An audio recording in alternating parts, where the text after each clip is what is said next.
રામ રામ દોસ્તો, જય માતાજી. સવારના બધાને આપણે છે ને આવી ગયા છે ટ્રેક્ટર ચાલુ કરીને જવાનું છે પટેલ ચોકમાં, કેમ કે આજે આપણા આગળ ઓર્ડર નથી ક્યાંયનો ફેરાનો, એટલે જ્યાંથી આપણે પટેલ ચોક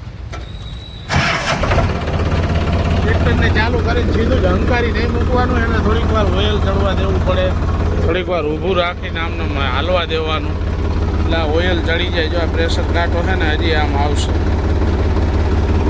રહ્યો નહીં, થોડોક ઓછો ચડ્યો છે, એટલે મને એવી શંકા છે કે હવે ઓઇલ બદલાવવાનો ટાઈમ પણ આવી ગયો છે.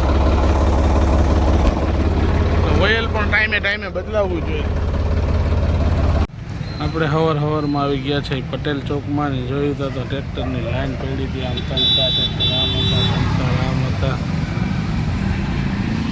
એક દી ગામડે જઈ આવ્યો ને તો ફૂલ ચહેરા ઉપર લાઈટ આવી ગઈ, કેમ કે ઘરનો નશો છે ને ભાઈ, એ કોઈ દેવાને પૂછો, ફૂલ તાજો માજો થઈને આવી ગયો છે ટ્રેક્ટર લઈને આજે પટેલ ચોકમાં. કેમ કે કાલે દેવાભાઈ ગયા હતા ઘરે, એ બાર ગામ રહીએ છે, એટલે મેં તો કાંઈ વાંધો નહીં ભાઈ, જઈ આવું, ઘરે જવું જરૂરી છે, એટલે આપણે ના ન પાડી. એ તો 2 દીનું કહેતો હતો, મેં કીધું 1 દીમાં આવેલો આવજે.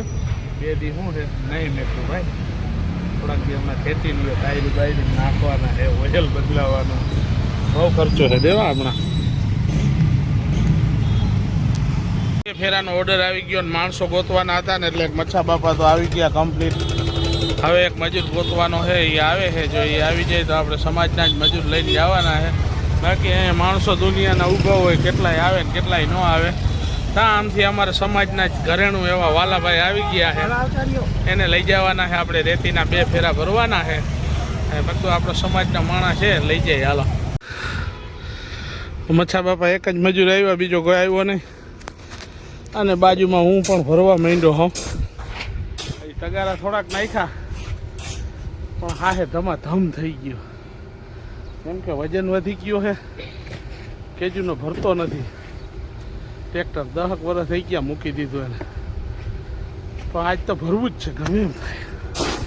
મચ્છા બાપા ભરી લે ને, મચ્છા બાપા ફૂલ હડપમાં. હજી અડધું ટ્રેક્ટર ભરાણું ને આપણે થાકી રહ્યા પોરો ખાવા પહેલો. આપણે ભરી લીધું મચ્છાભાઈની હારે જો, ભલે કામ ઓછું કર્યું, કેજુનું કર્યું નથી. 10-12 વર્ષથી મૂકી દીધું ને, બહુ નડ્યું, એટલે માટે જે કામ કરતા હોય ને એ થોડું ચાલુ રાખજો. મારી જેમ બંધ કરી દેવો ને તો આ વજન વધી જવાની ને બધી સમસ્યા રહે ને ઠાકડો લાગ્યો. પછીનો આજ રબજબ છે ને કેટલાય ટાઈમ પછી થયો છે. ખરેખર જે કામ કરતા હોય ને એને કામ ચાલુ રાખવું જરૂરી છે. રેતીનો ફેરો તો આપણે કરીને આવતા રહીએ, જેમ તેમ માન કરીને ભરાણો, અને ત્યારથી છે ને અત્યાર લગીને હજી ઠાકોડો ઉતરો નથી. તો આ રેતીના હાથ ભરાઈ ગયા ને આપણે ફૂલ થાકી ગયા. ટ્રેક્ટર લગાડી દીધું, પછી છે ને થાંભલાના ફેરામાં એક રેતીનો ફેરો કરવાનો રહી ગયો, મેં તો બપોર પછી કરી નાખશે, પેલા થાંભલા ભરી દીધા.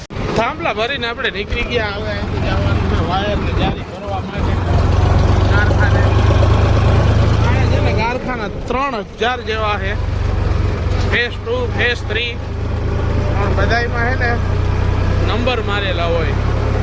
આ રીતના નંબર ઉપર જ કારખાના છે ને જડે. અને ગલીના ખૂણે આવા બોર્ડ મારેલા છે, જે આમાં આ બોર્ડમાં છે ને લખેલું છે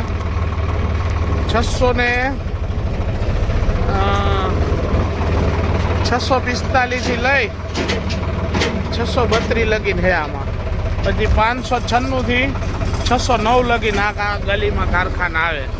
આ બોર્ડ છે ને એવા ઉપયોગી છે ને કે એની વાત મૂકી દો, આપણે ખબર પડી જાય. જો આ 645 આવ્યું, હવે આમનામ જાય એટલે વચ્ચેના નંબર જે આપણે દીધા હોય એ જડી જાય સીધું. હવે આપણે આ કારખાને જઈને વાયરને જારી ભરવાના છે. આપણે ભરવા આવી ગયા આમાંથી સીધા જારીને વાયર. જ્યાં જોયું ને ત્યાં તો આવડી મોટી જારી બનાવી હતી, જોઈ લ્યો. વાયર અહીંયા જ બને કાંટારો, જ્યાં આપણે ભરવાનો છે. આ જાડો આપણો ભાઈબંધ છે. જાડા કેમ છે? આપણે આજ તો નજીકનો જ ફેરો હતો, 10 મિનિટમાં પહોંચી ગયા કારખાનેથી. આમ સીધો જ ટ્રેક્ટર પહોંચી ખાડાઈ કમ્પ્લીટ છે અને દુધોભાઈ આમથી છે ને ખડેરાથી બોલાવતો આવે છે. માણસો અહીંયા તૈયાર બેઠા છે વાટ જોઈ. દુધોભાઈ આ બાજુ બેઠો છે. સીધું જ આપણે ટ્રેક્ટર લગાડવાનું છે. અહીંયા છે ને લગાડી દેવાનું છે.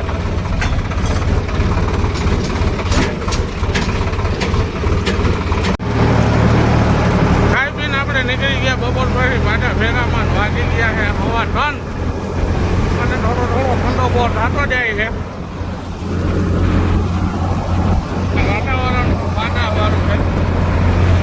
આપણે પહોંચ્યા ને ત્યાં તો આ લોકોએ ભરી લીધી હતી રેતી બરસટ અને 3 એવા છાંયા હુતા છે ને કે એની વાત મૂકી દો. જવો એમાં મુંબઈ હુઈ ગયો.